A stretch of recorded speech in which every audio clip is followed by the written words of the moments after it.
ಅಷ್ಟೆಲ್ಲ ಆದ್ರೂ ನಿನ್ ಮೇಲೆ ಆರೋಪ ಮಾಡ್ತಾ ಇದ್ರು ನಾನು ಸುಮ್ಮನೆ ಇದ್ದಿದ್ದು ನನ್ನ ತಪ್ಪು.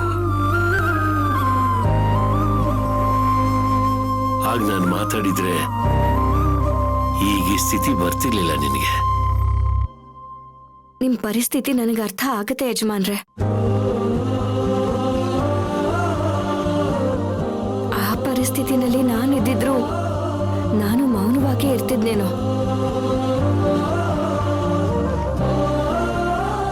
ಆದ್ರೆ ನೀವು ಮೌನವಾಗಿದ್ದನ್ನ ನೋಡಿ ಎಲ್ಲಿ ನೀವು ನನ್ನ ಮೇಲೆ ತಪ್ಪಾಗಿ ತಿಳ್ಕೊಂಬಿಟ್ರು ಅಂತ ಒಂದು ಕ್ಷಣ ನನ್ನ ಜೀವನೇ ನಿಂತು ಹೋದಂಗೆ ಆಗೋಗಿತ್ತು.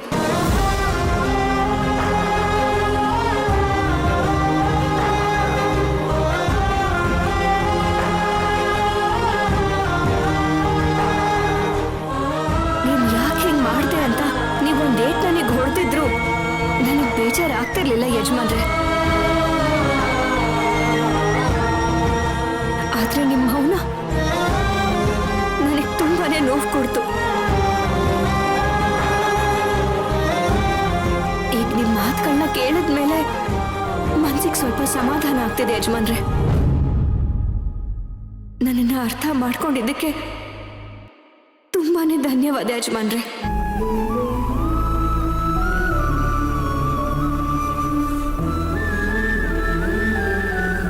ಸಿಂಗಾರಿ, ಡ್ಯಾಡ್ ಬರೀ ಈ ವಿಷಯದಲ್ಲಿ ಮಾತ್ರ ಅಲ್ಲ,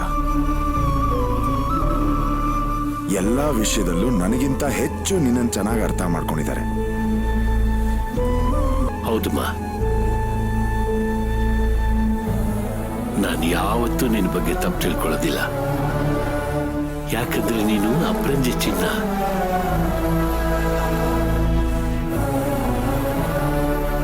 ಅದು ಬೆಂಕಿಲ್ ಬೆಂದ್ರು ಇನ್ನಷ್ಟು ಹೊಳೆಯುತ್ತಲ್ಲ, ಹಾಗೆ ನೀನು. ಎಷ್ಟೇ ಕಷ್ಟ ಅನುಭವಿಸಿದ್ರು ಯಾವತ್ತೂ ತಪ್ಪು ಮಾಡಲ್ಲ, ತಪ್ಪು ದಾರಿ ತುಳಿಯಲ್ಲ ಅನ್ನೋದು ನನಗೆ ಚೆನ್ನಾಗಿ ಗೊತ್ತು.